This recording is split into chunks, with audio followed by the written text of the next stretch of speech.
Salut tout le monde, aujourd'hui nouvelle vidéo, je vais parler d'un sujet un petit peu franchement qui me touche beaucoup, c'est le respect envers les parents. J'observe trop autour de moi en fait un manque de respect. C'est vrai que on a des droits sur nos parents, mais il faut savoir aussi qu'on a aussi des devoirs, tu vois. On a des droits sur nos parents, mais on a aussi tendance à oublier qu'eux aussi ont des droits sur nous. Et ça se voit dans les relations envers nos parents. Regardez le comportement qu'on a envers eux, c'est souvent à sens unique. On demande beaucoup sans rien donner en retour.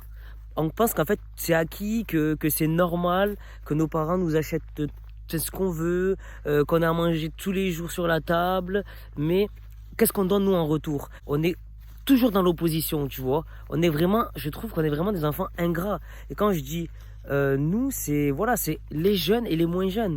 C'est pas parce que j'ai travaillé avec les personnes âgées et tu remarques que ils sont vraiment isolés, ils sont vraiment seuls, alors qu'ils ont éduqué leurs enfants, alors qu'ils ont tout donné. Et quand je parle avec eux, il y en a beaucoup qui me disent j'ai tout donné à mes enfants. Et regarde aujourd'hui, même peut-être une visite à Noël et encore. Et pourtant ils habitent dans la même ville, dans le même village. Mais après, c'est la faute à qui? C'est la faute aux parents, c'est la faute à la société j'ai travaillé dans l'animation. Et la psychologie, l'éducation, c'est oui, il faut être à l'écoute de l'enfant, être attentif à ses émotions, aller à son rythme. Et qu'est-ce que ça fait? Ça fait des enfants ingrats et capricieux.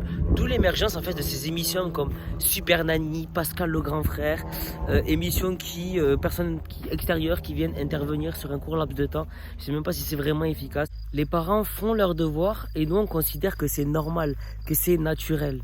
Eux, tous les matins, ils se lèvent, ils se cassent le dos, ils souffrent, ils vont au travail. Des fois, ils font des métiers qu'ils n'aiment pas. Ils payent des crédits pour nous. Et nous, qu'est-ce qu'on donne en retour? On est souvent en opposition avec eux.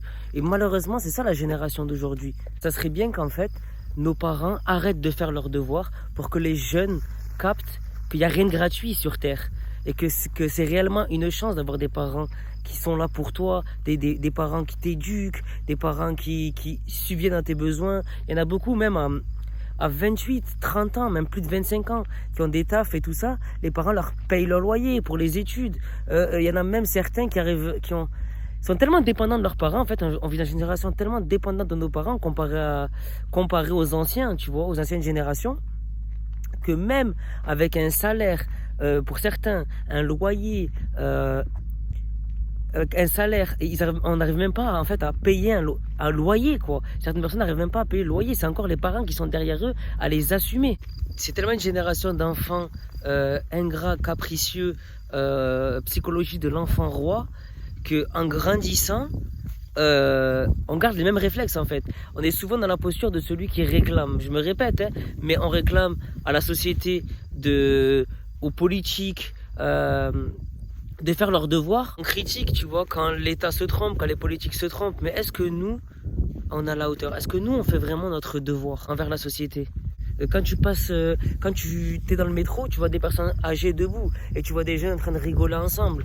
Et je trouve ça, franchement, vraiment, pour moi, ça me choque, en vrai. Peut-être que je suis quelqu'un pas à l'ancienne, tu vois, mais quand tu es dans le bus, ou quand tu prends le métro, ou quand tu prends le transport en commun, et que tu vois qu'une personne âgée est debout, le fait de pas te lever, pour moi, c'est automatique, tu vois. Mais pour certaines personnes, non. Il y en a qui sont obligés d'aller demander à des jeunes de se lever. Mais quand une personne ne respecte déjà pas ses parents, comment tu veux qu'ils respectent autrui? On part du principe, en fait, que nos droits, en gros, sont des acquis. Mais c'est faux. Parce que si tu penses que tes droits en France sont des acquis, eh ben tu produis plus, tu vois. Tu produis plus, et qu'est-ce qui se passe au bout d'un moment? Eh ben il n'y a plus rien à gratter. Les caisses se vident, tu vois. Et c'est pour ça que d'abord les devoirs avant les droits. Avant de réclamer, est-ce que j'ai fait mon devoir? Est-ce que j'ai rempli mon devoir envers la société, envers mes parents? Si tu n'assumes pas tes droits, tu payeras la facture. Le respect envers tes parents, c'est quelque chose de fondamental, tu vois. Et si tu veux créer une relation solide, saine et sur le long terme, je sais que c'est pas facile tous les jours, mais il est indispensable de respecter tes parents, de les comprendre aussi, de comprendre que en tant que jeune, il y a quand même une limite à ne pas dépasser. C'est vrai que c'est pas facile, mais ça se construit sur le long terme. Et la chose la plus importante, franchement, c'est surtout ne leur manquez pas de respect. Ne manque pas de respect à tes parents. C'est la pire chose. Même si des fois tu peux penser que c'est injuste, qu'ils sont pas justes avec toi, que les parents aussi c'est des êtres humains, ils font des erreurs, tu vois. Mais généralement les parents ne se trompent pas, connaissent leur enfant. Donc Le respect, honnêtement, il est indispensable. Tu vois trop de relations entre de conflits entre les parents, de relations qui se brisent, tu vois, et ça fait mal au cœur. Et quand tu perds tes parents, c'est là où tu vas voir la valeur de ce que c'est. Et de pas avoir ses parents, demande aux personnes qui sont disputées depuis des années avec leurs parents comment ils souffrent, comment psychologiquement ils sont pas bien. Même les parents qui n'ont pas leur enfant, c'est difficile. Faut savoir que quand nos parents nous réclament des choses, c'est pas dans leur intérêt, tu vois. C'est plus dans l'intérêt de leur enfant, pour les préparer au monde où on vit, dans le monde impitoyable où on vit. C'est de plus en plus dur aujourd'hui, tu vois. Et le fait que les enfants ne respectent plus leurs parents, on le voit même dans la vie de tous les jours, respectent tellement leurs parents. Comment tu veux qu'ils se respectent eux-mêmes ou tu veux qu'ils se respectent entre eux? Bon, j'espère que cette vidéo t'aura plu. C'était une petite vidéo comme ça. J'ai toujours un peu de mal à quitter les vidéos. Moi, je vous dis à la prochaine. Ciao, ciao.